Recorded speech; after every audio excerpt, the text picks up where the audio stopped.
Welcome to the picturesque university town of St. Andrews. It's located on Scotland's North Sea coast in a region that is famed for its fish and seafood. The 18th century Peat Inn is just a short distance away.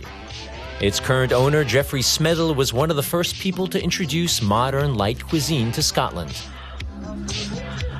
Today he is preparing a warm lobster salad with green asparagus for Euromaxx. As far as having lobster goes, yeah, I always want to have that on the menu. And guests want to see it. Lobster is synonymous with luxury, with fine dining, with quality. I think people recognise and understand that a lobster is an expensive ingredient.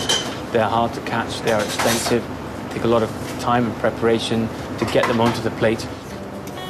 Green asparagus thrives locally thanks to the mild climate on Scotland's east coast. After peeling the lower stems, the asparagus is blanched in boiling salt water for around 1 minute. When I squeeze that, they're just slightly yielding but still firm. You don't want them to be mushed, don't want them to be hard. If the asparagus is hard, it doesn't have the full flavour. People get obsessed about cooking vegetables, excuse me, people get obsessed about cooking vegetables al dente and leaving things crunchy and all this, and it's very healthy, but it's the same with green beans. If you undercook a green bean and you undercook asparagus, you're only releasing 40% of the flavour. There aren't too many fishermen who go out in search of lobster here in St. Andrews these days, but one who does is Ian Duncan, whom Smedley always buys his lobster from. He knows the rugged coastline and its fishing grounds like the back of his hand. There'll be some with eggs. There's a nice big cock lobster, you know. You see the difference? Small shell just here against. And a lot of chefs, a lot of chefs will try and choose to buy the hens because they've got a wider tail and they suspect it'll be wider meat, which can be the case. But you see the difference in claws, Geoffrey?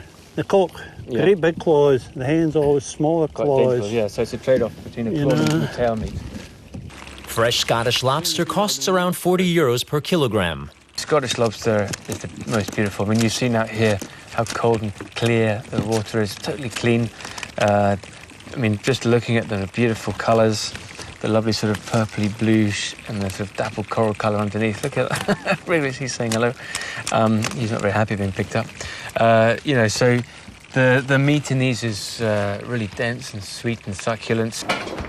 The chef prepares a stock with fresh herbs, vegetables and water and leaves it to simmer for 30 minutes. Then the lobster is boiled for exactly 8 minutes and left to cool for the same length of time in the stock. This ensures the lobster meat is tender. You remove the shell by pressing the tail together in the middle and open the claws with the help of a large kitchen knife. The thin legs demand a lot of work. Hold the knuckles firmly in one hand while cutting along the length of the bone with some scissors with the other hand. Now you can pull apart the two halves of the lobster. And then same idea again, tip of a small knife will just ease that meat out, or the spoon of the handle of a small spoon. Next, Smedley cuts raw carrots into strips and blanches wafer-thin slices of cauliflower. Then the dish is ready to serve. The chopped lobster is placed on a bed of pureed wild garlic, together with the warm vegetables that have been tossed in a vinaigrette. Then just add a few lettuce leaves, and you can enjoy this classic Scottish dish welcoming in the summer season.